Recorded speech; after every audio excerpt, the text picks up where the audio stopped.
Siguro, hindi. Hindi daw pa na siguro. Baka, hindi. Sige na nga. Ayusin ko na talaga buhay ko. Yun yung ano niya. Yun na yun. Ayusin na yung buhay. Napakasama na yun. Ayusin ko na talaga.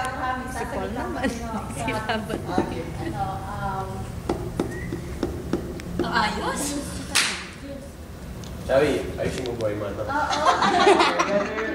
Okay, ganito. Kasi kanina, tinanong yan, mas ko sa utak ko na katulad nung bride na mag-aayos, before maglilinis, mag-repair, magpapa-cleanse. Pero sa akin siguro hindi siguro. I mean, hindi yung salitang sitagan. Lord, ganito na.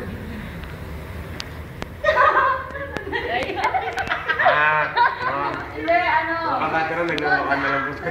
Sangat na sangat rin. mas magiging sa spirit, mukhang spirit. Hindi, mas mag-base ako dun sa child.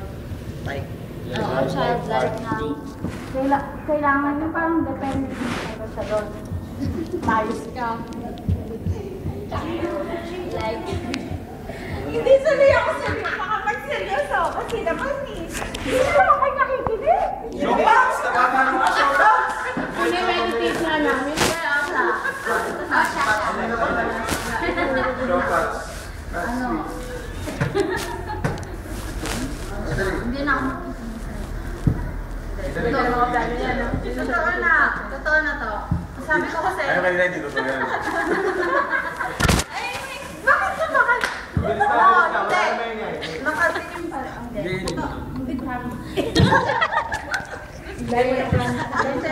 Basta, sabi ko kasi, kailangan gumising ako ng 4 para mag-pray. Ngayon, mga ilang weeks na yun, hindi naman ako nagigising ng alas 4. Nagigising ako alas 10. Wow! At least 6 hours sleep lang! Nagigising ako ng 4. Nagigising naman ako ng 4. Para matulog yung kasi. Nagigising ako, tapos matutulog. Pero sabi ko, Lord, bigyan niyo naman ako ng... Talagang yung magigising talaga ako ng 4, tapos magpa-pray. Kasi, di ba? Mag-pray. Mag-pray ako. Nagigising ka lang eh. Magigising na ako, tsaka magpa-pray. Tapos, yun, yung sa pagbabasa kayo ng Bible, magmula ngayon, Lord, wala kasi akong sinusundan na guide, di ba? Sabi sa'yo, sinusundan ko, ang binabasa ko lang, makikita ko pa yung camera niya. Dati kasi, kung ano lang tipo babasahin ko. Tapos minsan pag tinatamad ako magbasa, nalagay ko yung Bible. Tapos, magbabasa ako hanggang sa makatulugan ako ko. Kung hindi naman, pag wala akong ginagawa, magbabasa naman ako ng books. Pero hindi siya sink in. Ngayon, I pray, Lord, panagugin niyo na ako. Lord, pabasahin mo na ako. Hindi, talagang struggle kasi sana gumising alas 4, tapos gumalaw-galaw, tapos tulog pa lahat ng kasama mo. Siyempre naman, kahit sino naman makahawa, no? Lahat sila tulog, ikaw gising. Ba't galit ka? Hindi, dadala lang ako. Tapos yun. si Jess at sa Hindi mga gising na butiki naman dun eh. Hindi, basta, siyempre. Huwag ka maganda, nakinisip pa kami nun. Tsaka, Sa buhok niya. alam ko, umaga sa... Oo, gabi sa inyo yun. Dali na. Yun. Yun nga, gigising ng maaga. Tsaka, sabi nga natin yung soap. Yun, I think, yun yung gusto kong mangyari.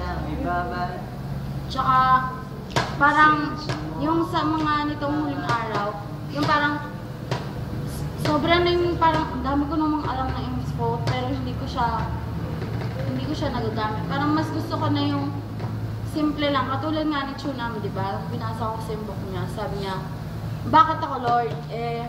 Hindi ko naman alam lahat ng nasa Bible. Nung naghahanap na nga siya ng scriptures na ilalagay, may anointed writer yata yung tumulong sa kanya na magbigay ng mga passages na magsusupport din sa naranasan niya. Tapos yun, sabi ko, oo nga, yung pinipili ni Lord, hindi naman yung sobrang maraming alam, sobrang nang na-input. Pinipili nga lang yung simple, yung talagang child. Oo, child talaga.